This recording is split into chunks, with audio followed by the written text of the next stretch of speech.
Pour que vous compreniez la gravité de la situation, nous allons commencer par une vidéo enregistrée par Benny Johnson, qui lit des extraits de la presse internationale, sur la façon dont, les uns après les autres, à bord d'un navire de croisière, et cela se passe en ce moment, des passagers et des membres d'équipage meurent.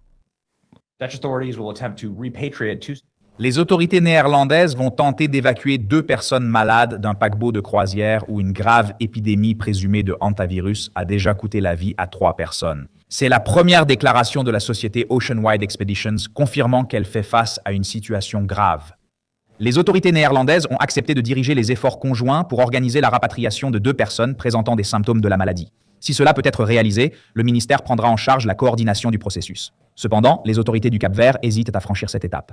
Les médias locaux rapportent que, d'après le président de l'Institut de santé publique, le Cap-Vert souhaite que le navire poursuive sa route et que les passagers ne débarquent pas au Cap-Vert afin de protéger la population. Voyons les détails. Le navire a demandé à débarquer les passagers, mais les autorités locales ont mis en place un cordon et n'ont laissé sortir aucune personne du navire. Ils n'ont laissé personne descendre la passerelle sur la terre ferme. Continuez votre route et, mourrez ailleurs. Elle n'a même pas ajouté, s'il vous plaît. Et cela se passe justement au moment où il s'agit des actions sournoises et trompeuses de notre gouvernement et de beaucoup d'autres. Des gouvernements liés au virus de 2019 commencent à s'enflammer, à prendre de l'ampleur, je dirais même. Si on agit comme le gouverneur de New York, pendant le Covid-19, oui, et comme la direction du Parti démocrate en général aux États-Unis, alors il faut faire venir un paquebot de croisière aux États-Unis et suivre la proposition de Benny. Et puis, il y aura une flambée inattendue, et une flambée inattendue. C'est étrange. Le Dr Fauci est en poste depuis l'époque de Gerald Ford. Est-ce que le Dr Fauci a déjà prédit des flambées de maladies sous Nixon ou sous Gerald Ford, Ronald Reagan, Carter, Clinton, Bush fils, Obama ou Joe Biden? Bon, là il exagère. Bien sûr parce que Mao Zedong et Gengis Khan étaient quand même encore pires que Cuomo. Il est loin en 3e position. Mais qu'est-ce qui s'est donc passé en 2020, 2019 2021 qui est encore caché par l'administration démocrate et la presse, et surtout par les scientifiques et médecins. Je n'ai plus aucune illusion concernant notre establishment scientifique et médical. Je ne crois pas qu'ils se soucient de nos intérêts. Je pense qu'ils sont des communistes médicaux qui ont créé des virus mutants à l'aide d'animaux pour attaquer les humains et instaurer leur gouvernement mondial globaliste et le communisme mondial. Et je peux vous le prouver. Voici comment. J'ai une vidéo où Fauci décrit le Covid 3 ans avant son apparition. Prenons du recul par rapport au plan contre la pandémie issu de la correspondance entre Epstein et Gates. Il savait que cela allait arriver. Mais si vous étudiez le fait que le Dr Fauci a pris la tête du programme de création d'armes biologiques après le 11 septembre, le Patriot Act lui a donné un financement illimité du Pentagone pour ses recherches ici même en Amérique. Ensuite, après l'interdiction du Congrès sur ces recherches, Fauci, ainsi que d'autres, car il n'était pas seul à le faire, ont transféré ces recherches à l'étranger. Nous savons déjà pour la Chine, Wuhan, mais où d'autres, on ne le sait pas encore. Suite. Pendant que le Dr Fauci ne s'est pas encore installé en Chine et n'a pas créé le virus du Covid. Et ensuite, il a prédit le virus du Covid juste ici. Jimmy, le fait que la future administration sera confrontée à un défi sérieux dans le domaine des maladies infectieuses, comme les maladies chroniques, c'est-à-dire les maladies déjà existantes. C'est l'administration de Donald Trump, la première seulement. Et il y aura aussi une flambée soudaine et une flambée inattendue, étrange. Le Dr Fauci est en poste depuis l'époque de Gerald Ford. Le Dr Fauci a-t-il déjà prédit qu'il y aurait une flambée inattendue sous Nixon ou sous Gerald Ford, Ronald Reagan, Jimmy Carter, Bill Clinton, George Bush Jr., Barack Obama ou Joe Joseph Biden? Non, il n'a prédit qu'une seule chose, qu'une administration connaîtrait une flambée soudaine parce qu'il savait sacrément bien ce qu'il allait faire et je dois vous dire que, quand je vois des nouvelles sur des flambées soudaines à grande échelle, je vais tout de suite voir le docteur. Fauci, et peut-être que je suis juste un rétrograde, je ne sais pas. Je ne suis pas sûr. Au moins, j'admets honnêtement mes préjugés, donc c'est à vous de décider. Fauci a reçu une indulgence totale de la part de Biden. Quoi qu'il ait fait, jusqu'au moment où Biden a quitté son poste et lui a signé ce document, ce pardon pour... Вообще все прощается. Et ce qui est connu et ce qui est inconnu, et surtout, autrement dit, en dessous de... Si nous découvrons qu'il a empoisonné, tué et découpé en morceaux une trentaine de personnes, il est déjà pardonné. Il ne lui arrivera rien selon la loi américaine. En réalité, Fauci, apparemment, n'a pas tué une trentaine de personnes, mais 30 millions de personnes. Eh bien, et il continue naturellement à profiter de la vie. Mais son assistant, donc, disons, ses assistants n'ont pas reçu d'indulgence de la part de Biden. Et on a commencé à les arrêter. L'origine du Covid-19. L'ancien fonctionnaire Nayaida a été accusé d'avoir dissimulé des documents fédéraux pendant la pandémie de Covid-19. Pourquoi cacher des documents à moins que vous n'ayez créé la pandémie et utilisé un certain mécanisme pour propager ce virus parmi la population? Créer un virus, le libérer dans une foule et attendre en restant caché. La tâche numéro 1 est d'arrêter Trump, d'arrêter le développement de l'Amérique. Parce que si l'Amérique se développe bien, si tout va bien en Amérique, Trump sera réélu même avec un vaccin. Mais sinon, non. Eh bien, et deuxièmement, bien sûr, la tâche numéro 2 est de gagner des milliards, voire des billions d'ailleurs.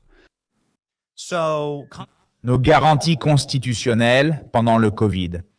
Nous croyons que les médecins et les autorités n'avaient pas créé le virus, ne l'avaient pas libéré et n'avaient pas dépensé les fonds du Patriot Act pour des armes biologiques. Mais, sénateurs, s'ils l'avaient fait, ils auraient conservé les preuves, pas les détruit. C'est exactement ce que nous voyons dans l'accusation et l'arrestation. Cette semaine, David Morens, un scientifique de l'équipe de Fauci. Mettez-nous au courant. Votre département est ici essentiel. Vous êtes en première ligne. Et je sais qu'un nouveau rapport est sorti. Le sénateur Ron Johnson a reçu toutes les dernières informations sur la façon dont on nous a exploités, en nous effrayant et en nous empoisonnant au passage avec n'importe quoi.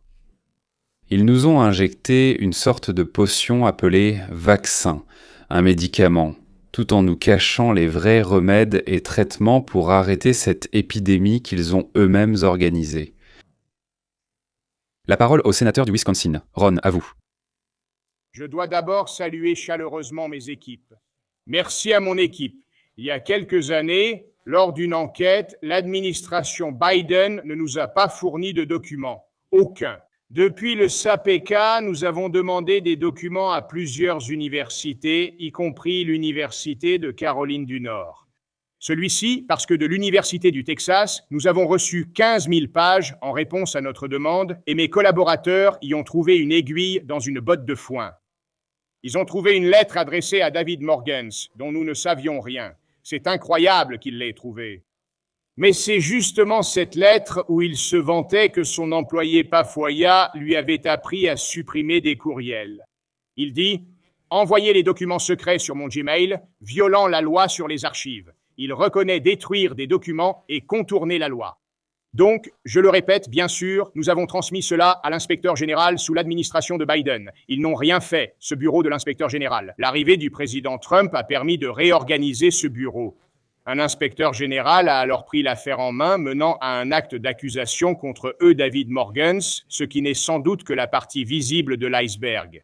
Je suppose que vous parlez de ce fameux rapport qui a été présenté juste après l'audience d'hier. Il contient des preuves directes que la FDA était au courant de la dissimulation intentionnelle de ces documents.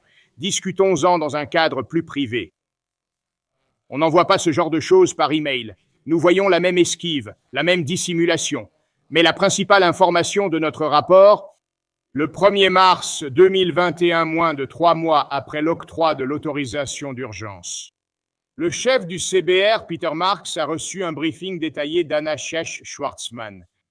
Elle était experte à la FDA et travaillait avec l'auteur de l'algorithme qui analysait les données de Bayer. Ils sont venus voir Peter Marks, ont fait un briefing et ont déclaré qu'en raison de la similitude des deux injections et de l'augmentation des rapports de Bayer, l'algorithme aurait dû. Il cachait et masquait tous les effets secondaires ainsi que les signaux de sécurité. Ils ont créé un système avancé. En présentant les résultats au bout de 26 jours, ils ont identifié 49 cas de masquage extrême et 25 signaux de sécurité après la levée de ce masquage, y compris la mort subite cardiaque, les AVC, l'infarctus pulmonaire et la paralysie de Bell. Peter Marks et la FDA ont tout simplement ignoré cela. Au final, elle a été écartée de ses fonctions et on lui a ordonné d'arrêter immédiatement tout travail ultérieur. Autrement dit, le gouvernement des États-Unis savait que les vaccins avaient de nombreuses conséquences très graves. Ils les ont cachés. De nous tous. Et nous mourions pendant que les démocrates voulaient renverser Trump et gagner de l'argent. Gagner d'ailleurs une somme fabuleuse. Et ce ne sont pas les capitalistes assoiffés de sang, comme on essaie toujours de nous le faire croire, ces capitalistes avides et cruels, mais ce sont de gentils politiciens vertueux, soucieux de nous, qui parlent au pays pratiquement les larmes aux yeux. Nous allons vous sauver, et les naïfs y croyaient. Pouvez-vous imaginer que la moitié du pays ait été composée de pigeons ? La seule chose qui est un peu agréable, c'est que en Europe et en Asie, ils étaient en bien plus de la moitié. Des idiots qui croient en de bons politiciens désintéressés, qui prennent soin, les politiciens, de la population de leur pays comme de leurs propres enfants. D'ailleurs, il faudrait vérifier comment ils s'occupent de leurs propres enfants. Comment peut-on être aussi stupide ? Eh bien, c'est possible, évidemment. Voici ce qu'on appelle une preuve. Donc, c'est mars 2021. Ils savaient qu'ils allaient masquer les signaux de sécurité grâce à l'analyse de données. Et, Benny, je n'avais absolument besoin d'aucun modèle. J'ai montré un graphique. En 1990, il n'y avait que quelques centaines de signalements de décès dus au vaccin dans Vaer, alors qu'en 2021, il y en avait 21 000. Comment est-ce possible? Houston, on a un problème. Ça ne me plaît pas. Je n'en avais pas besoin, les mathématiques n'étaient absolument pas nécessaires. Mais ils se sont retranchés derrière un algorithme bien pratique pour que Peter Marks, en parlant avec les victimes qu'ils soignaient eux-mêmes, répète sans cesse la même chose. Nous ne nions pas les traumatismes, mais nous ne voyons aucun signal indiquant des problèmes de sécurité. Nous avons un enregistrement documenté. Jusqu'au 22 décembre, ils continuaient de répéter la même chose. Nous n'observons absolument aucun signal de sécurité, tout en étant parfaitement conscients que leur propre système les bloque. Quelle ignominie, vraiment! Son acte est mauvais. Laisse-moi finir, je suis toujours... Pardon. Non, je t'en prie. L'année 2021 a également été la première année où les NIH ont commencé à traiter les personnes affectées par les injections. Des personnes comme Brian Dressen. Ils s'occupaient du traitement de ces personnes. Ils en avaient environ 23. Les NIH les ont traités avec succès. Ils ne les ont pas totalement guéris, mais leur ont apporté une aide réelle. Pourtant, les employés des NIH leur ont dit « Taisez-vous. Nous allons mener une étude, nous publierons tout. Nous reconnaissons vos lésions dues aux injections, mais pour le moment, restez silencieux. » Ces personnes étaient simplement reconnaissantes, n'ayant pas accès à d'autres traitements. Personne ne reconnaît ces traumatismes causés par les injections. Ils étaient reconnaissants et se taisaient. Tu penses que la FDA publierait cela? Pensez-vous que la FDA ait déjà reconnu les méfaits de ces injections? La réponse est non. Et nous sommes en 2020, ils ne l'ont toujours pas fait. C'est-à-dire, c'est tout simplement dégoûtant. C'est la bonne définition. Ils sont malades, ce sont des serpents venimeux sous les traits de nos voisins et collègues. Les autopsies n'étaient pas encouragées. Il était presque impossible de les obtenir. Mais 96 autopsies d'enfants ont été réalisées. La FDA et Tracy Beth Hawk ont étudié les données. 10 enfants sont sans aucun doute morts à cause du vaccin contre le Covid. Et pourtant, le risque pour eux de souffrir du Covid lui-même était pratiquement nul. Nous savons, les enfants, nous avons vu des sportifs s'effondrer directement sur le terrain, des présentateurs de télévision. Ils ont inventé un nouvel acronyme, SADS, le syndrome de mort subite de l'adulte. Les gens sont choqués. Que se passe-t-il? Je ne sais même pas. C'est étrange. En 2021, les gens ont commencé à mourir. Des athlètes en pleine forme s'effondrent morts ou perdent connaissance. Les responsables sont déconcertés. Oui, c'est étrange. Trouvons un acronyme, appelons ça le syndrome de mort subite. Cherchez. Disons que nous ne savons pas ce que c'est. Comme Joe Biden a protégé lui-même Fauci, les arrestations ont déjà commencé, mais seulement pour ses assistants. Ils ont débuté avec le conseiller principal de Fauci. Voyons ce qui va se passer ensuite. Les conservateurs jubilent après que le principal conseiller du Dr Anthony Fauci a été accusé d'avoir dissimulé des documents fédéraux liés à l'origine du COVID-19. David Morans, collègue du Dr Fauci, est accusé de complot criminel contre les États-Unis ainsi que de dissimulation et de destruction de preuves lors d'une enquête fédérale. Et le procureur Todd Blanche a déclaré que ces accusations constituaient un grave abus de confiance alors que le peuple avait besoin de lui en pleine pandémie. Morans comparaîtra devant le tribunal la semaine prochaine. Il risque des décennies de prison. Il est accusé d'avoir tenté de contourner les demandes en vertu de la loi sur la liberté d'information. Et les preuves de cela, à mon avis, sont convaincantes. Il cachait la correspondance au public en exigeant d'utiliser un compte Gmail personnel au lieu de l'adresse officielle du NEI. Il dit, et nous avons des courriels où il écrit « Non, n'envoyez pas, ne faites pas cela », parce qu'évidemment, ils essaient de cacher leur correspondance au public. Dans cette correspondance, ils discutent des moyens de limiter les dommages à la réputation des scientifiques chez le docteur. Proches de Fauci en raison de leur début. Dès le début de la pandémie, Fauci et d'autres ont pensé « Oh, cela pourrait être une fuite de laboratoire liée à nos recherches financées, ce serait très mauvais pour nous. » Pas un, pas deux, des dizaines de scientifiques, de médecins, de pharmacologues ont participé à la tromperie, pratiquement au meurtre de millions de personnes. Et ils ne ressentaient pas le moindre gramme de culpabilité ou de remords, aucun d'entre eux ne ressent quoi que ce soit. Et ils échangèrent des messages sur la meilleure façon de dissimuler leur activité criminelle.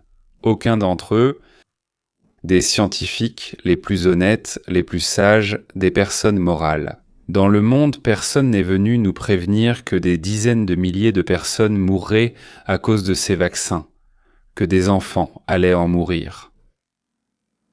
Mais il y avait beaucoup d'argent. Il y avait beaucoup d'argent. Et cela a condamné à mort des dizaines, voire des centaines de milliers, je pense d'Américains, de Philippins, d'Italiens et d'autres Roumains et Rwandais.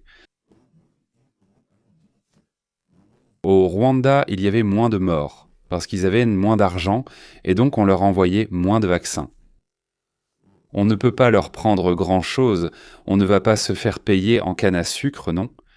Mais maintenant, passons à la partie la plus importante de notre vidéo. Écoutez un spécialiste qui n'a pas besoin d'être présenté, c'était lors d'une audition au Sénat. Je suppose que je suis l'auteur ayant le plus grand nombre de publications parmi tous ceux qui ont témoigné sur les questions liées au COVID-19 lors de ces auditions. J'ai vu et examiné plus de patients, j'ai étudié plus de données et je suis l'un des spécialistes les plus publiés au monde sur ce sujet. Et en tant que cardiologue, je peux vous dire que mon rôle dans tout cela était de lutter contre les maladies, de sauver des vies. Et avant tout, ne pas nuire. Abordons la myocardite, des lésions cardiaques liées au vaccin COVID-19.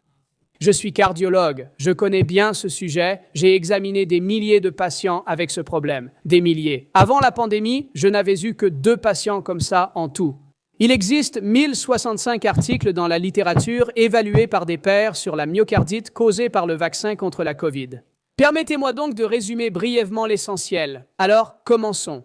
Une étude de l'Université de Saint-Louis du 18 août 2021 m'a particulièrement inquiété. Par Verma et ses collègues dans le New England Journal of Medicine, un homme de 42 ans dans une clinique de Washington a présenté une myocardite post-vaccinale. L'infection a été exclue. La cause est le vaccin.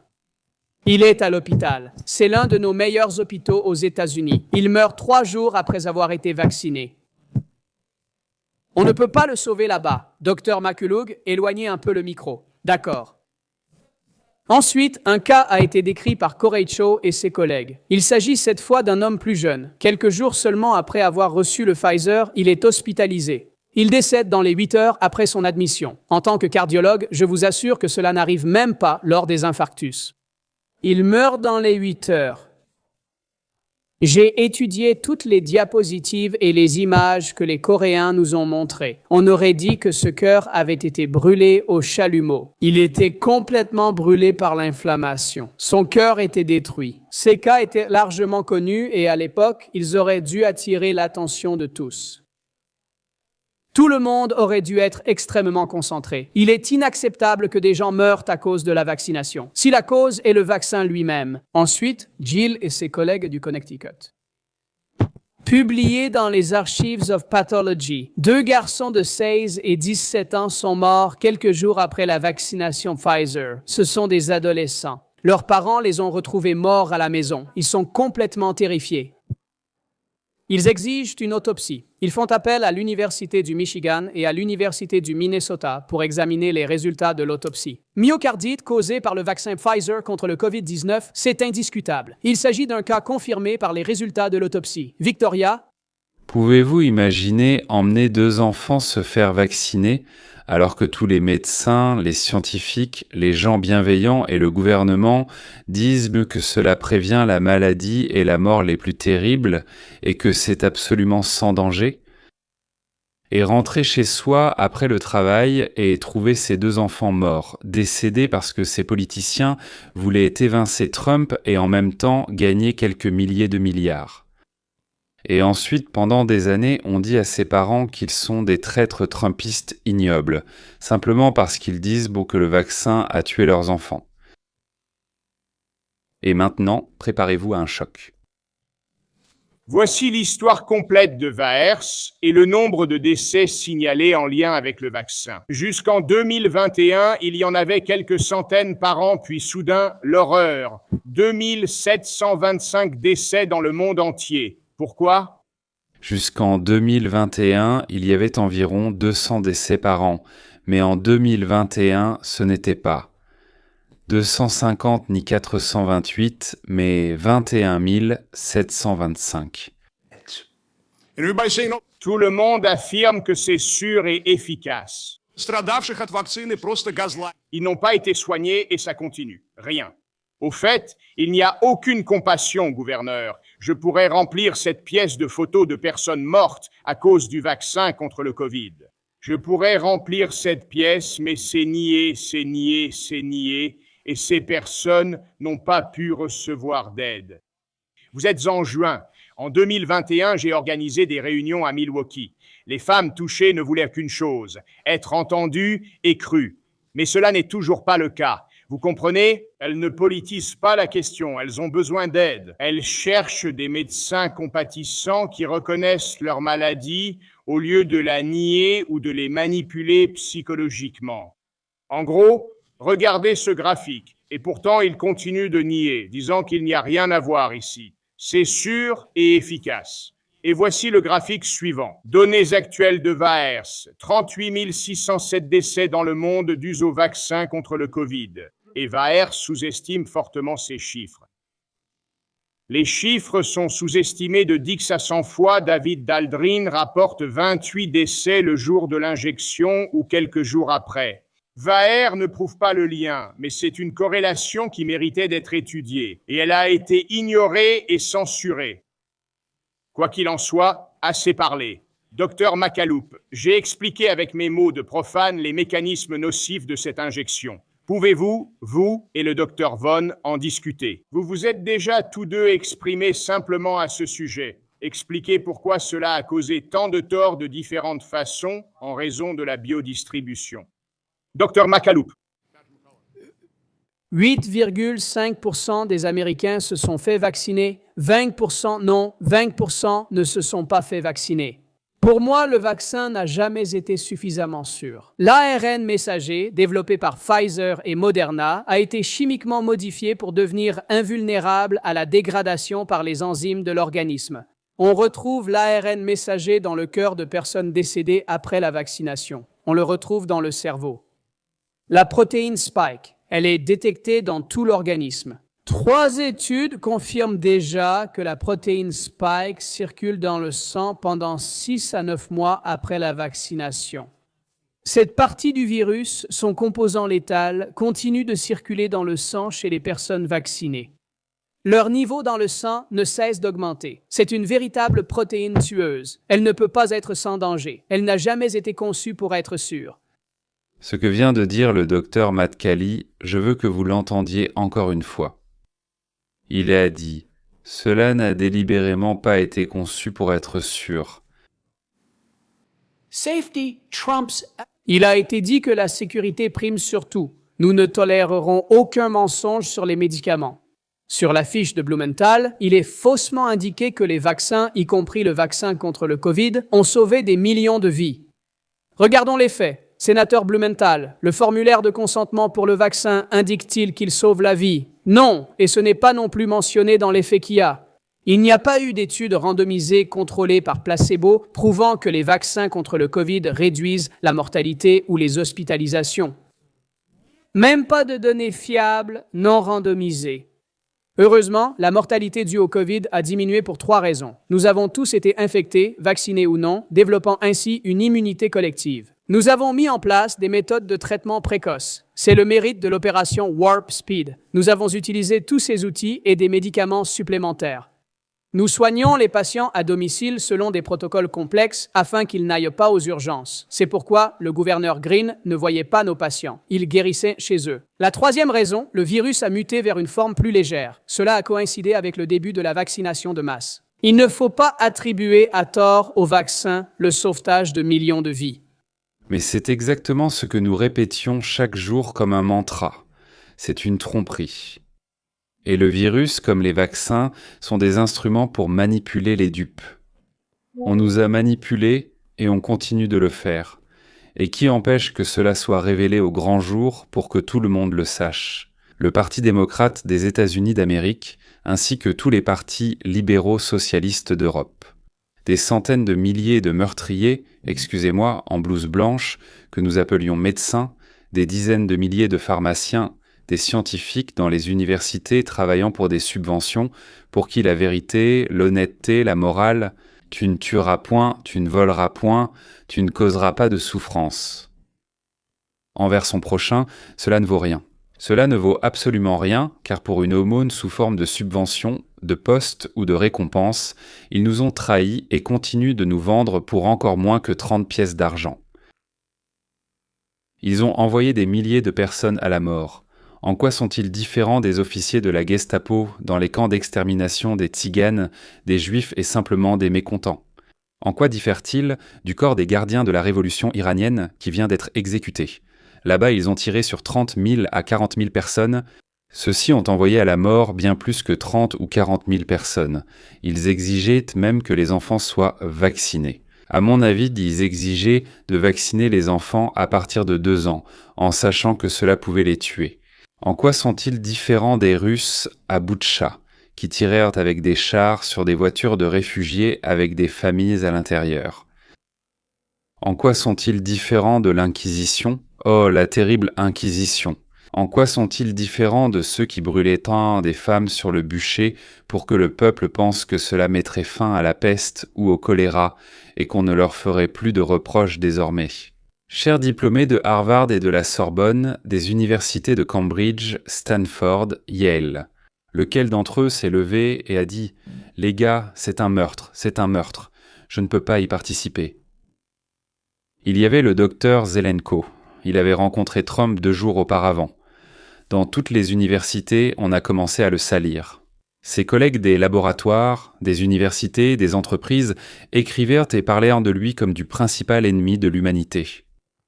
Dieu merci. Je lui ai parlé plusieurs fois avant qu'il ne le pousse au cancer. Et il m'a donné toutes les instructions et les paramètres, et ma famille a même cessé, honnêtement, de prêter attention au Covid. Et quand j'en ai parlé sur ma chaîne, ils m'ont suspendu, il me semble, pendant 2 semaines, si je ne me trompe pas. Pas seulement d'une chaîne, mais de toutes celles sur lesquelles je diffusais. Et puis donc, quand ils ont rouvert, ils ont bloqué la diffusion. On ne pouvait pas s'abonner à ma chaîne pendant 14 mois, Voilà, bon, d'accord. Merci Vladimir, et que son âme repose en paix. Zikrono Livraka. Et je voudrais terminer par un dialogue entre Ron Johnson et le ministre de la Santé des États-Unis, Robert Kennedy Jr. Voilà, écoutez. Finally, let's just put up this graph. Affichons le graphique. Votre transparence radicale m'a donné 11 millions de pages. Nous avons découvert qu'ils avaient caché le signal de myocardite. Il s'est également avéré qu'ils ont caché le risque d'AVC chez les personnes de plus de 65 ans entre 2020 et 2023. Les deux signaux ont été dissimulés. Ils en ont minimisé l'importance. Mais ce qui est le plus préoccupant, et la semaine prochaine, nous organiserons une audition à ce sujet, j'ai un projet de rapport, ils ont été informés.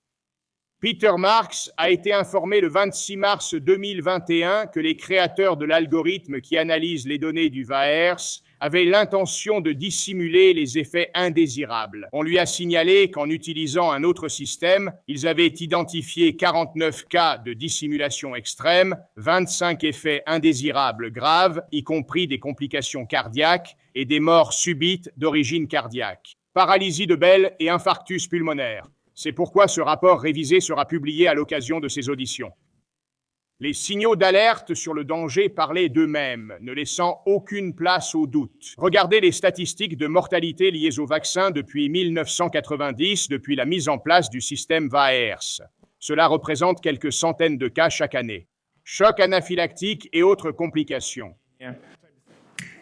Année 2021, plus de 20 000 décès, et pendant 5 ans, la FDA répète, nous ne voyons aucun signal. C'était un signal qui nous criait littéralement ce que, encore aujourd'hui, nous continuons tous à taire. Il y a donc de nombreuses personnes impliquées dans cette dissimulation qui continuent encore aujourd'hui à travailler au HHS, au CDC et à la FDA. Je veux la garantie que ces personnes seront disponibles pour des entretiens.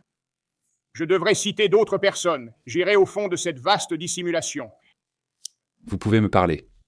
Les démocrates ont créé un programme informatique spécial pour traiter les rapports de manière à nous tromper, vous et moi. J'ai une question pour vous. Comment seront-ils punis? Et encore une question. Mes amis et les amis de mes enfants me disaient « les médecins et les scientifiques ne mentent pas ». Si un scientifique vous a dit quelque chose, c'est qu'il le pense vraiment. Il peut se tromper, bien sûr, oui. Mais jamais. Jamais un médecin ne fera de mal. Jamais. Sauf peut-être 1 ou 2 criminels. Il y a toujours des brebis galeuses, peu importe comment on les appelle. Alors dites-moi, scientifiques, médecins, pharmaciens, ainsi que les personnes que nous avons élues avec vous, qui reçoivent leur salaire de notre part. Pourquoi faire? Eh bien pour nous protéger, principalement.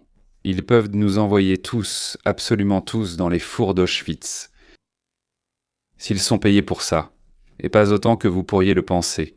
Je soupçonne que vous connaissez déjà ma réponse. Oui? Et vous, qu'en pensez-vous? Voilà, au fait, vous voulez vous amuser? J'ai justement de quoi vous amuser, comme on dit. Alors écoutez ce que les démocrates disent du docteur Macouli. Donc, je vais vous donner, disons, 45 exemples. Je vais commencer par ce dont le docteur lui-même a parlé lors des auditions au Sénat. Je veux que vous compreniez que le sénateur dont il va être question maintenant, eh bien, oui, il a dû obtenir certaines choses pour faire cela. Je pense que c'est soit beaucoup d'argent, soit par exemple un emploi très bien payé pour sa fille sans rien faire. Eh bien, pour faire une chose pareille, il faut travailler. Il faut être vraiment motivé pour la première fois dans l'histoire des États-Unis, faire taire un témoin avant même qu'il ne prenne la parole, sans même savoir ce qu'il va dire. Alors, c'est comme ça, Anne. Il y a eu une affaire lors d'une audition au Sénat en novembre 1920. Le sénateur Gary Peters, eh bien, un démocrate, et bien sûr, un démocrate. Dans son discours d'ouverture avant le témoignage du témoin, le sénateur Gary Peters a déclaré à toute l'Amérique, et c'était diffusé, que ce que vous allez entendre maintenant, ce sera... Il n'avait encore entendu aucun mot de la désinformation. Ainsi, le sénateur démocrate a traité le médecin qui compte des milliers de citations, des interventions au Parlement européen, des invitations partout, oui, de menteur, sans avoir écouté un seul mot. Eh bien, cela s'appelle de la censure politique, qui est déguisée en procédure. Alors, ils ont même proposé de lui retirer sa certification médicale simplement parce qu'il avait sa propre opinion. Donc le Conseil américain de médecine interne, c'est l'association américaine des médecins, disons des médecins généralistes, oui. Ils ont retiré à Macul son certificat en cardiologie et en médecine interne, non pas pour une erreur, ni pour un préjudice qu'il aurait causé, mais pour avoir diffusé de la désinformation. C'est-à-dire exprimer son opinion lors d'interventions publiques. C'est un précédent. La guilde professionnelle punit un médecin pour ses propos, et non pas pour sa pratique. C'est l'équivalent d'une excommunication pour hérésie au Moyen-Âge, présentée comme une protection de la santé publique. On lui a retiré le droit d'exercer parce qu'il a dit « J'ai découvert une tromperie ». Eh bien, ils ont eu raison, il les a tous trahis. Ils gagnèrent très bien leur vie grâce à ça, et lui, c'est un traître. Maintenant, en principe. Voilà que la communauté scientifique appelait régulièrement à réprimer ceux qui n'étaient pas d'accord. Un article académique dans une revue médicale prestigieuse, en 2023 il me semble, oui. Il s'agit de, comment ça s'appelait déjà, du Journal of Evaluation in Clinical Practice. Il me semble que c'est quelque chose comme ça. Donc c'est un journal sur les définitions en pratique clinique. Je ne sais pas comment le traduire exactement. Voilà. À propos de Macalo, on disait de lui qu'il était un exemple pour étayer leur argumentaire.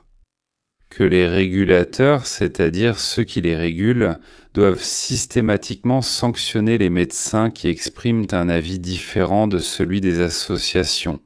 Waouh! C'est-à-dire qu'une revue à comité de lecture promeut ouvertement l'idée que les médecins qui ne sont pas d'accord avec la ligne officielle du parti au pouvoir ou de leurs associations devraient être privés du droit d'exercer. À l'époque de Staline, c'était l'Union soviétique. Sous Khrouchtchev, ce genre de choses avait presque cessé. On vous envoyait plutôt à l'asile, mais ils ne faisaient pas cela. Ce n'est pas une discussion scientifique. C'est une politique de sanction déguisée en science. Ensuite, voyons. De quoi d'autre est-ce que je me souviens? Ah, un procès intenté par l'employeur parce qu'il parle pendant son temps libre, même pas au travail. Il parle, il ne fait rien. Et ce n'est pas au travail, mais pendant son temps libre. L'ancien employeur de Makalu l'a poursuivi en justice. C'était en 1921, et il a obtenu une ordonnance restrictive temporaire interdisant à Makalu de mentionner le nom de cette entreprise. En réalité, il voulait le faire taire car il affirmait « On a toujours falsifié des choses.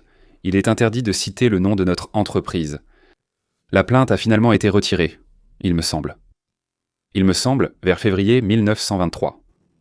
Il a lutté contre cela pendant environ 1 an et demi à 2 ans. Il a dépensé beaucoup d'argent. C'est-à-dire que Baylor lui-même, c'est-à-dire l'organisation, a reculé. Ils ont compris qu'ils allaient tout perdre sur le fond. Mais pendant 18 mois, la réputation du médecin, sa réputation a déjà été détruite. L'utilisation de l'appareil juridique de l'entreprise comme moyen de faire taire le médecin. Parmi les rares. Comme nous le savons. D'accord. Dernier point. Après tous ces scandales, il a été invité par Rogan, et Fox l'a aussi invité à discuter. Et tout de suite, le New York Times. Donc, AP, Science Feedback.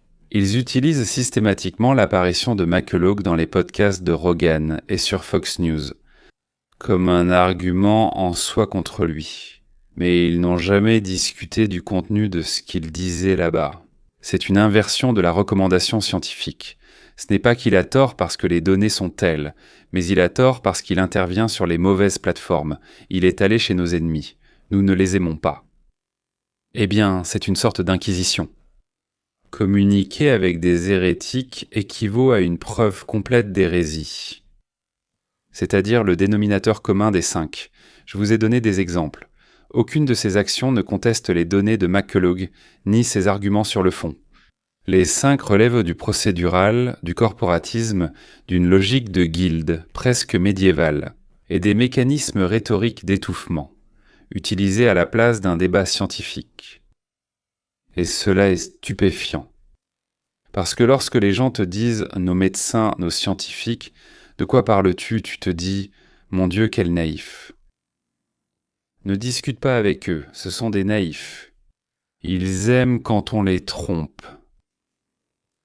Voilà, donc Galambous m'avait prévenu, mon, disons, professeur là-bas, j'ai appris de mon professeur, pas parce que je le connaissais là-bas. Lorsque la science sociale devient un instrument de coercition étatique et corporative, et non de recherche libre, il nous disait aussi un mot qu'on ne peut pas toujours prononcer lors de podcasts, d'émissions et d'autres programmes diffusés à l'antenne. Mais disons-le ainsi, pour nous et notre liberté, c'est la fin. Oh, j'ai trouvé un substitut à ce mot. Bon, d'accord, c'est tout. Nous allons nous arrêter là. J'espère vraiment vous avoir convaincu qu'en Amérique et, en général, dans le monde occidental, nous avons les scientifiques les plus honnêtes, les plus moraux, les plus véridiques, qui ne mentiront jamais, et des médecins qui ne vous feront jamais rien de mal pour gagner de l'argent. Parce qu'ils sont tellement moraux que la simple idée de gagner de l'argent les horrifie. D'accord. Au revoir. Sur ce, on se quitte. À la prochaine.